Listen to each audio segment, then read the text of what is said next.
विशाल सेना लेकर युद्ध भूमि की तरफ आ रहा है। हे प्रभु, ये नारायण दत्त का जन्म पाताल लोक में हुआ था तथा ये सर्पों से लिपट कर हुआ था। प्रभु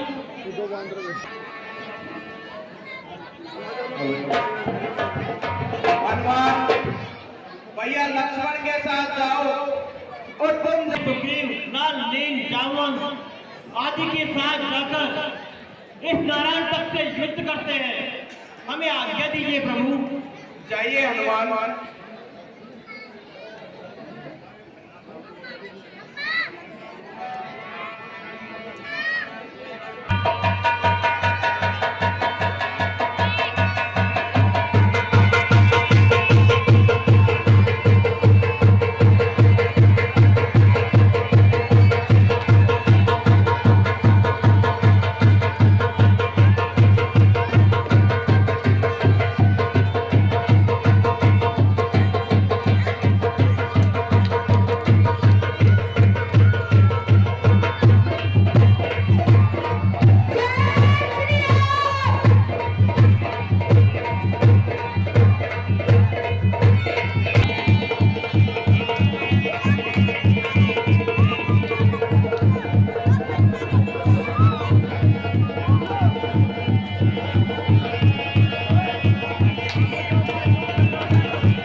असंभव सा हो रहा है।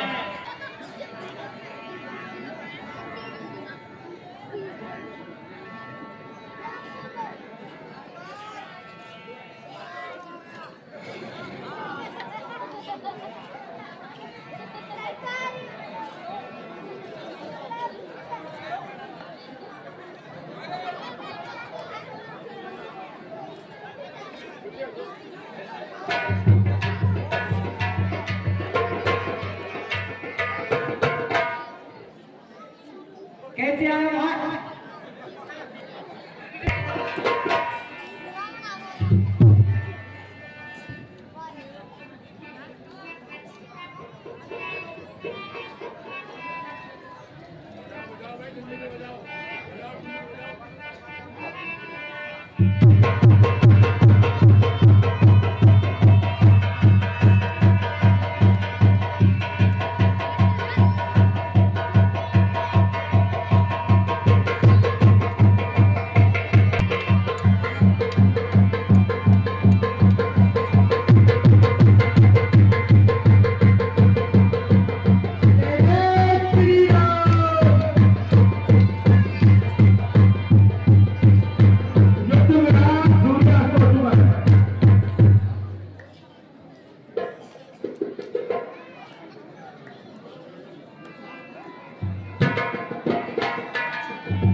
हे हनुमान, कहिए प्रभु। ये क्या गाना है? नारायण दत्त मरने में आ ही नहीं रहा। हे प्रभु, इसकी मृत्यु में जरूर गूढ़ रहस्य है।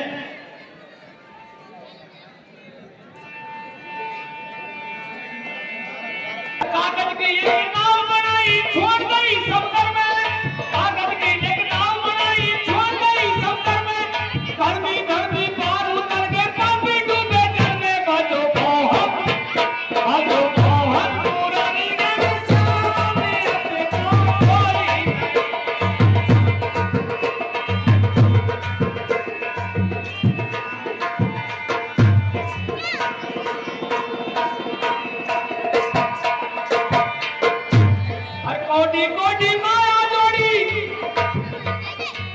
कोटि कोटि माया जोड़ी खुशी हो रही हो मन में, कोटि कोटि माया जोड़ी खुशी हो रही हो मन में।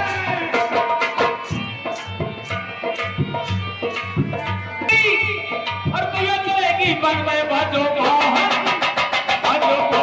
पुरानी गली जाने अपने कोई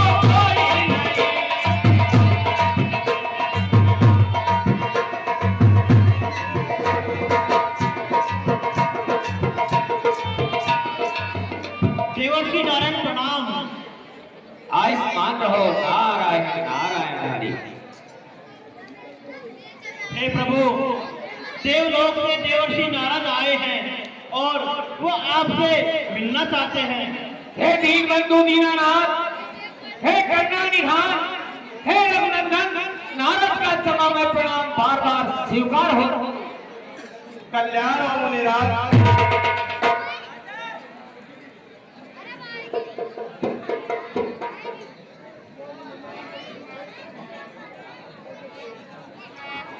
हे रघुकुल भूषण, हे रघुनंदन, कहिए आपने कैसे याद किया प्रभु?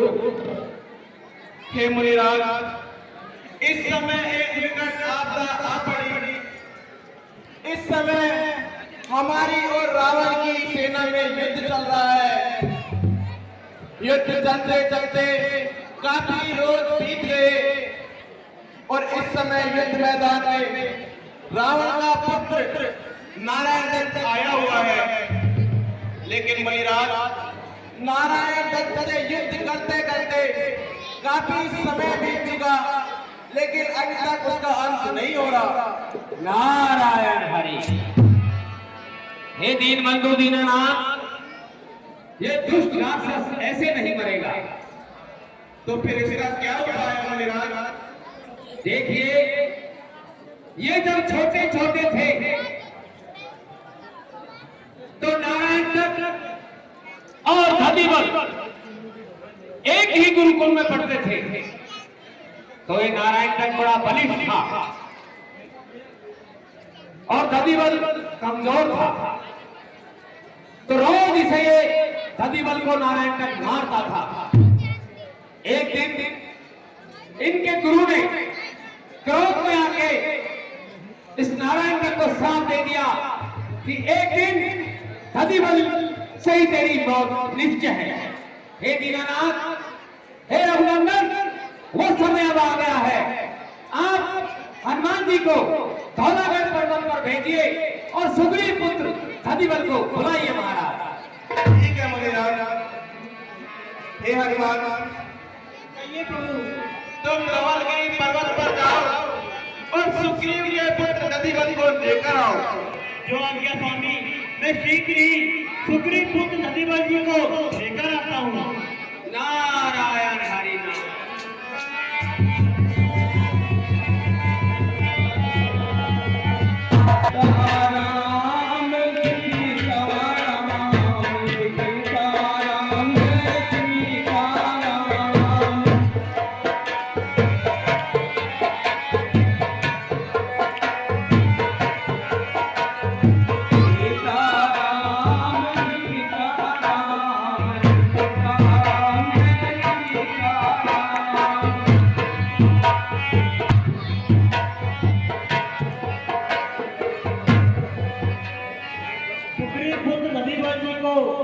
वायु देवता का और शुद्ध हनुमान का प्रणाम स्वीकार हो।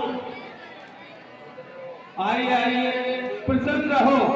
आइए हनुमान जी, आज हमारी कुटिया पर कैसे आना हुआ? हे धतिवल जी, आज मेरे आने का प्रयोजन कुछ विशेष है।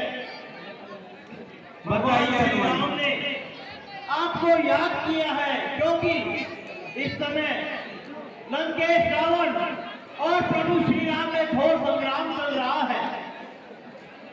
यूं तो रावण के सभी निशाचर मारे जा चुके हैं, किंतु रावण का प्रथम प्रगामी पुत्र नारायण दत्त इस समय प्रभु से घोर युद्ध कर रहा है और उसकी हार भी नहीं हो रही है। इसलिए देवर्षि नारद के कहने पर प्रभु श्री राम की आज्ञा पर मैं आपके पास आया हूँ, क्योंकि नारायण तक की मृत्यु आपके हाथों में लिखी है। ठीक है हनुमान जी, मुझे शीघ्र श्री राम जी के दर्शन के लिए ले चलो, क्योंकि मैं उनके दर्शन करके अपने नेत्र सफल भी करूंगा। आइए, आप मेरे साथ शीघ्र चलिए। स्वामी के चरणों में दधिबल का प्रणाम।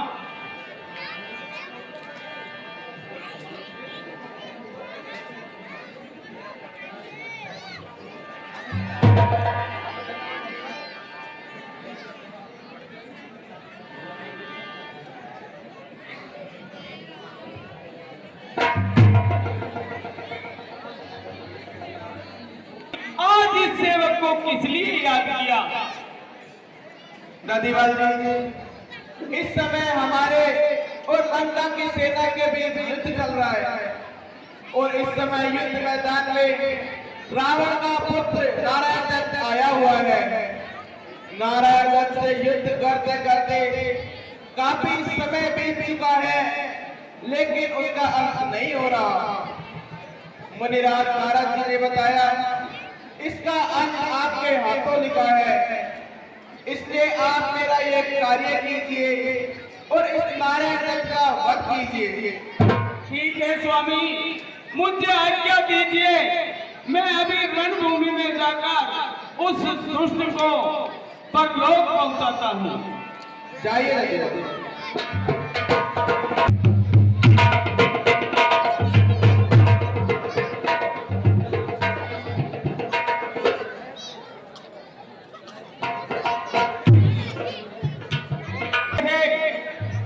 इसलिए मेरा काम आपको समझाने का है कि आप भगवान श्री राम से युद्ध छोड़िए और माता जानकी जी को वापस लौटा दीजिए। क्या कह रहा है तो गुरु भाई, आपको मेरे से युद्ध करना होगा। आज मैं तुम्हारा इस रणभूमि में काल बनकर आया हूँ। हार बनकर आया है? हाँ गुरु भाई। अरे रघुवर, जब क्लास में पढ़ते थे तब तुझे पीटता था, अरे आज को मेरे हाथे तू मरने आया क्या? गुरु भाई, याद कर गुरु के उस श्राद्ध को जो गुरु जी ने आपको दिया था। गुरु ने कहा था, अरे दधिबल, अरे नारायण तक, तू इस दधिबल को बार बार क्या मारता है? मैं तुझे श्राप देता हूँ, एक दिन ऐसा आएगा कि दधिबल की एक मुष्टिका में ही तेरे प्राण पखेरु उड़ जाएंगे। इसलिए नारायण तक और 2 दिन आ गया है, आइए रणभूमि में 2-2 हाथ कर लेते हैं। आइए।